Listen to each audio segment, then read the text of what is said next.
Recent Plastic Surgery Hospital дээр хамрын бичсэн хад ирсэн байна. Дараагийн шатны шинжилгээг өгчөөд хагалгааны хамрыг үзье.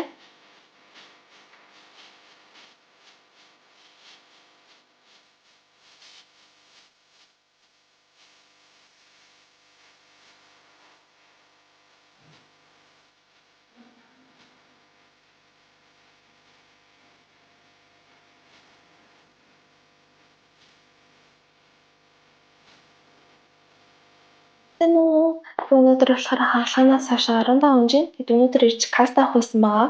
Миний хамар болохоор өмнө нь ингээд жоохон монхордуу. Тэгэд инээнгүүд үзүүр нь жоохон доошоо харагддаг байсан. Тэгээд тэрнээс гадна бас лавчаад ишлүүлсэн байгаа. Тэгээд болохоор эртнээс хамрын хаалгаа сонирхоод тэгээд судалж явсараа дизайн эмнэлгийг сонирхоод үйлчлүүлээд сэтгэл ханамж нэлээд хангалуун байгаа.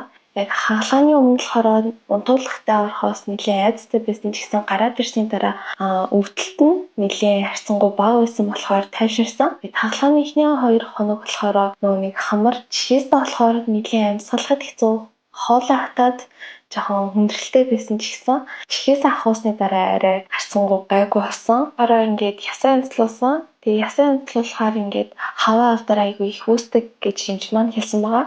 Тэгэд миний хувьд болохоор хаваа авдар харьцангуй бага байсан болохоор айгүй баяртай байгаа. Тэгээд эмчнэр маань үнэхээр чадварлаг урамтай. Тэгээд хаалганы дараа хасаагач гэсэн айгүй сайн байсан. Дизайн эмнэлгийн хамт олондоо айгүй их баярлж байгаа. Айгүй мундаг хамт олонтой. Тэгэхээр эргэлтээ 10-аас 10 удаа өгч байна.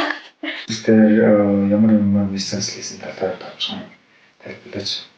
За манай үйлчлэгчийн хувьд болохоор аж хамар хоолой мис засал мөн гадна хамрын пластик мис гэсэн хоёр үндсэн мислийг ерөнхийдөө хийгдсэн. За аж хамар хоолойн талаас таслах тэгшлийн мис засал хийгдсэн бол за пластик буюу гоо сайхны талаас бид хоорондоо ярилцж байгаа хамрын одоо нөгөө мохор засах мис засал. За мөн дээрээс нь хамрын үзүүр буюу өнгийн харагддаг гэсэн үзүүрийг дэшийг өргөх үзүүрийг шөнтгөр хандуулах мис засал.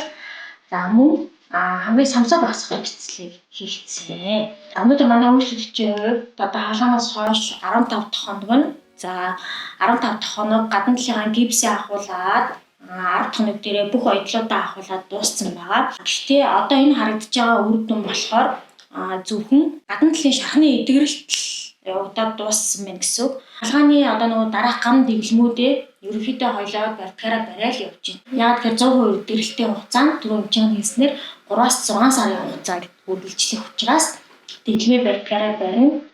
Сарын дараа хэмжээгээр ирж тавтаа үзүүлэх шаардлагатай шин.